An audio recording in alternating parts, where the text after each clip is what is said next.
أشرقت نفسي بنور من فؤادي. السلام عليكم ورحمة الله وبركاته. نحمده ونصلي على رسوله الكريم أما بعد. அல்லாஹு தாலாவின் நல்லடியார்களே, அன்பு நேயர்களே, இன்று நாம் சுவனத்து சுடரில் 3வது தொடரில் பார்க்க இருக்கக்கூடிய வார்த்தை அல் இஜ்திமா. இந்த வார்த்தையினுடைய அர்த்தம் என்னவென்றால் ஒன்று சேர்ந்திருத்தல், ஒற்றுமையாக இருத்தல் என்பது இந்த வார்த்தையின் பொருளாகும்.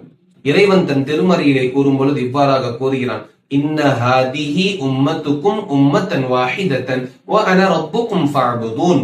நிச்சயமாக இந்த உம்மத்து எந்த ஒரு வேற்றுமையும் இல்லாத ஒரே உம்மத்து தான் என்று இறைவன் ஒற்றுமையை பற்றி கூறியிருக்கிறான். அதை போல ஹஜ்ரத் இப்னு மஸ்ஊத் ரலியல்லாஹு அவர்கள் கூறியிருக்கிறார்கள், மக்களே, நீங்கள் நிச்சயமாக கீழ்ப்படிதல் இன்னும் ஒற்றுமையை கடைபிடித்துக் கொள்ளுங்கள்.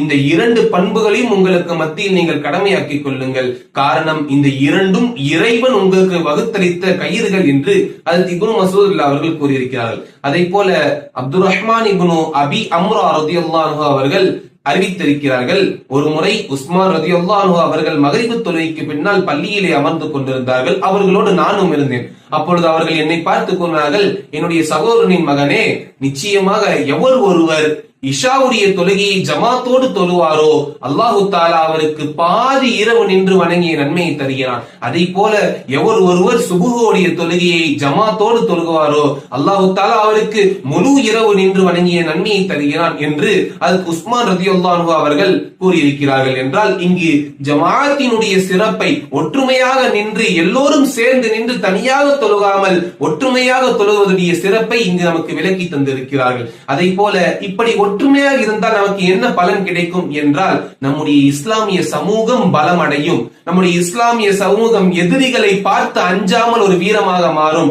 எதிரிகள் நம்மை பார்த்து பயப்படுவார்கள். அவருடைய மனங்கள் எல்லாம் கனக்க ஆரம்பித்துவிடும். காரணம், ஒற்றுமையாக இருந்த சமயத்தில் வரலாற்றில் இதுவரை நம்மளை யாரும் அடித்தது கிடையாது. நாம் எப்பொழுது சிதறினோமோ அப்பொழுதே சிதறிக்க ஆரம்பிக்கப்பட்டு விட்டோம்.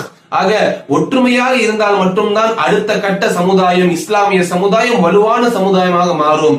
ஏதாவது ஒரு பிரச்சனை என்றால் ஏதோ ஒரு கூட்டத்தில், ஏதோ ஒரு இடத்தில் ஒருவர் குரல் கொடுப்பார்கள், ஒரு கூட்டம் குரல் கொடுத்தால் போதாது.